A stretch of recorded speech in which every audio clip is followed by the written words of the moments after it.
Macam mana kapal ni dah bayar, tak siap, diarahkan untuk berhentikan, bekukan projek ni, hentikan. Kemudian dia tanya kenapa tak siap.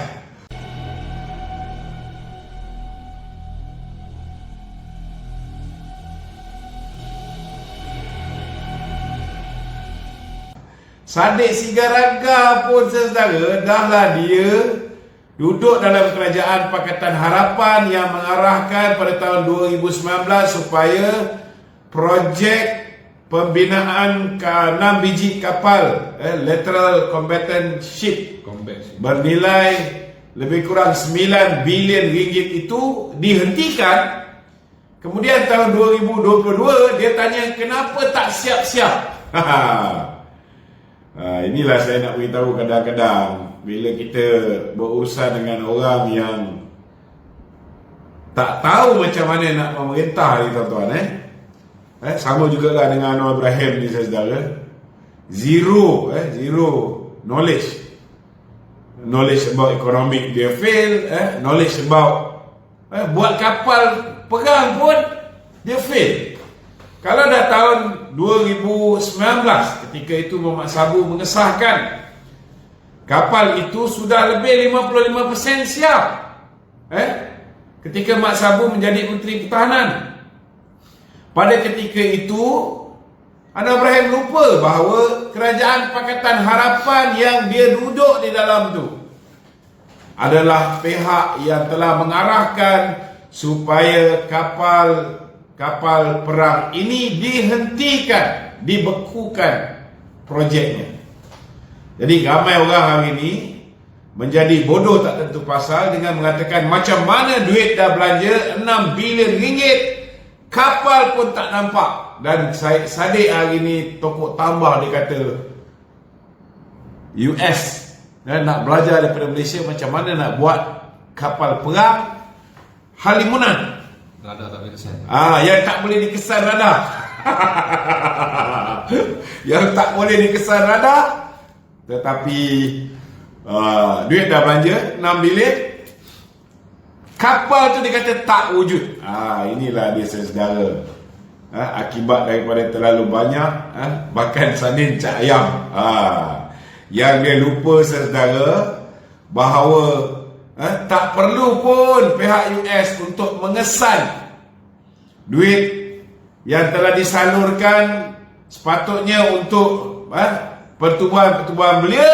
Akhirnya radar SPRM telah mengesan duit yang sepatutnya disalurkan ke pertubuhan belia telah disalurkan ke dalam akaun BSN Syed Saddiq sendiri. Dan hari ini saudara, manusia korap, budak muda korap ini ada hati nak bicara tentang soal kapal perang LCS ini tuan-tuan. Saudara, memang betul kapal perang LCS ini peringkat awalnya awardnya telah diberikan pada zaman Datuk Seri Zahid Hamidi. Ini memang kita tak nafikan. Tetapi selepas itu digantikan oleh Datuk Seri Syamuddin, maka kontraknya telah pun disign dan diberikan kepada Bosted tuan-tuan. Saya nak beritahu dengan saudara, ramai orang tak tahu bahawa Bosted ini sebuah syarikat yang dimiliki oleh Lembaga Tabung Angkatan Tentera. Bila kita bagi projek kepada Lembaga Tabung Angkatan Tentera, bila projek itu buat duit, maka yang akan untung bukan pihak swasta. Yang akan untung ialah Lembaga Tabung Angkatan Tentera, dan keuntungan itulah yang akan digunakan untuk membela nasib sahabat-sahabat veteran Angkatan Tentera. Yang ini kena faham. Memang ada sedikit perbezaan pandangan. Datuk Zahid ketika itu mencadangkan sebuah desain kapal daripada teknologi terkini, kapal yang terkini. Tetapi Panglima Angkatan Tentera pada ketika itu dia prefer kapal yang sudah terbukti daripada tahun 1970-an kapal itu sudah terbukti bagus, tetapi kena ingat saudara, kalau saya pun diberi pilihan nak beli kapal, nak beli contohlah nak beli Mercedes ataupun nak beli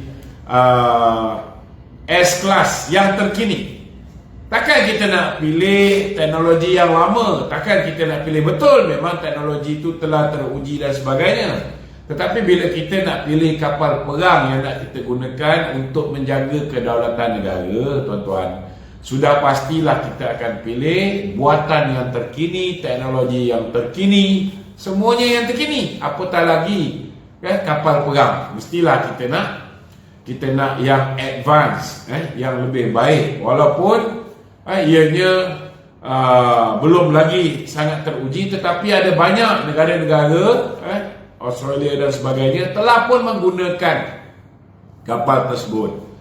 Tak ada masalah pun. Jadi perbezaan pendapat nak kena tahu juga. Yang mengepalai boasted Naval Shipyard ini adalah bekas Panglima Angkatan Tentera juga, Angkatan Tentera Laut juga, bekas Laksamana Tentera Laut juga. Jadi perbezaan pendapat tentang desain dan sebagainya itu biasa. Pihak SPRM sedang menyiasat kalau misalnya ada sebab tertentu Panglima Angkatan Tentera pada ketika itu nak produk yang tahun 1970-an, kalau ada unsur rasuah, mereka juga boleh disiasat. Kalau misalnya Panglima lama yang nakkan model yang terkini, yang propose model yang terkini, kalau ada unsur rasuah, ianya boleh disiasat. Cuma persoalan dia, kenapa budak-budak Pakatan Harapan, geng muda, termasuk Syed Saddiq ni boleh jadi bangang tak tentu pasal? Sebabnya sepanjang tempoh 32 bulan zaman Barisan Nasional, kita mula selepas dapat je kontrak untuk membina kapal ini 32 bulan, kapal ni dah lebih 44% tuan-tuan siap. Dah lebih 44% siap. Tetapi semenjak diambil alih Kementerian Pertahanan oleh Mak Sabu, lebih kurang dalam 26 bulan, daripada 44% tu hanya pergi 11.7% ekstra. Dia menjadi lebih kurang 55% yang dah siap. Dan kemudian yang si Bangang Anwar Ibrahim ni tuan-tuan, dia boleh tanya pula, macam mana kapal ni dah bayar, tak siap, dia arahkan untuk berhentikan, bekukan projek ni, hentikan. Kemudian dia tanya kenapa tak siap. Apa punya bangang ni saudara? Dan kau suruh berhenti, macam mana nak siap? Saya ambil contoh lah tuan-tuan. Mungkin orang tak faham tentang buat kapal layar ni. Ada yang kata, oh kenapa pergi launching? Saya nak beritahu, isteri Mak Sabu, ni kena tahu kenapa isteri Mak Sabu yang melancarkan kapal. Dia dah design apa semua boleh, dah buat sekat jalan, kemudian isteri Mak Sabu lancarkan. Biasanya kapal ni memang perempuan yang launching. Datin Sri Rosmah pun pernah launching, isteri Mak Sabu pun pernah launching. Dan ketika kapal LCS yang pertama tu di-launching oleh isteri kepada Sultan Nazrin, permaisuri kepada Sultan Nazrin. Ini pun jadi isu juga. Sebenarnya dia orang tak faham tuan-tuan.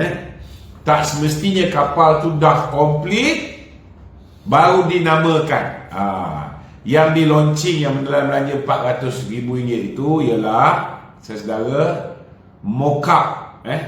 Mock-up kemudian disimpan dan dikomplitkan untuk proses penyiapan.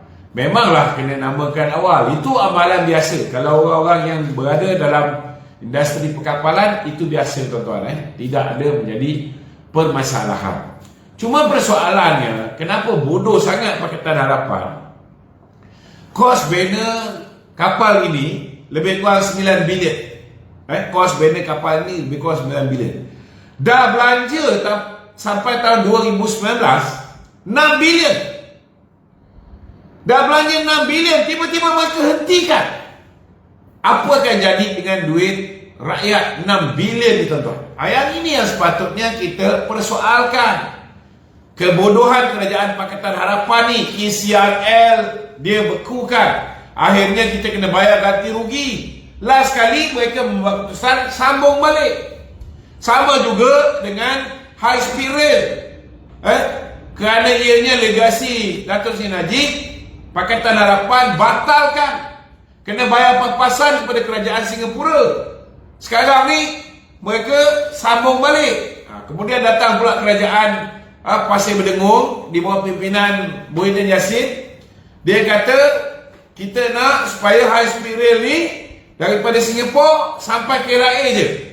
Lepas tu daripada KLIA naik ERL. Dah jadi low speed rail. Kapal ni saudara, kereta api laju ni sepatutnya 1.5 jam sampai Singapura.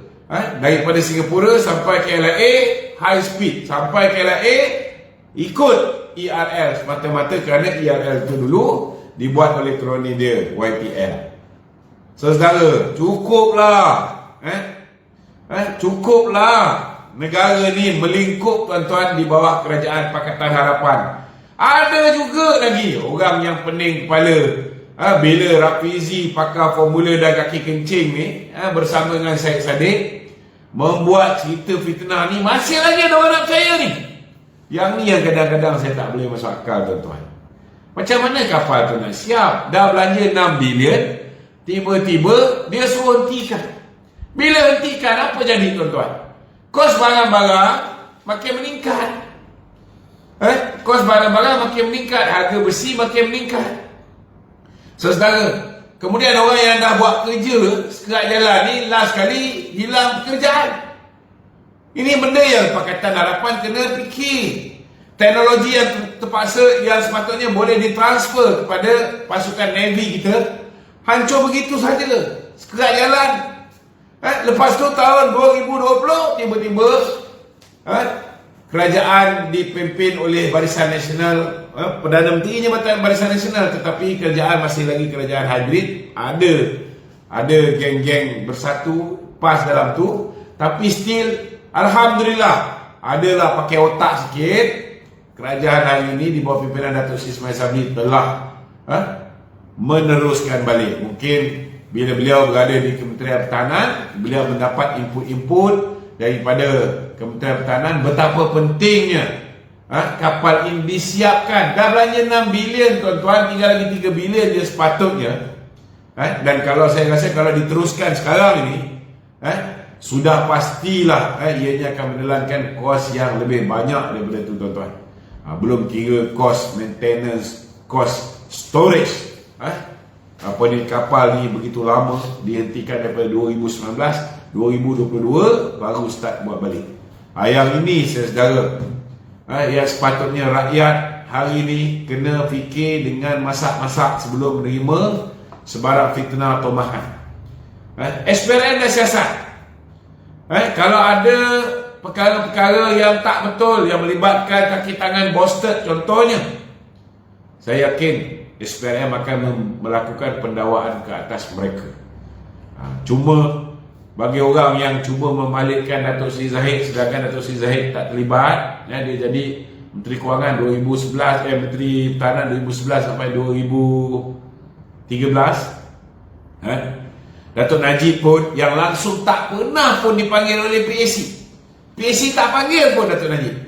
Tiba-tiba mereka nak letakkan kesilapan ini ke atas Datuk Najib dan Datuk Zahid, sedangkan kebodohan ini tuan-tuan berpunca, kelewatan siapnya kapal ini tuan-tuan berpunca daripada kerajaan Pakatan Harapan yang tidak menggunakan akal bila memerintah negara.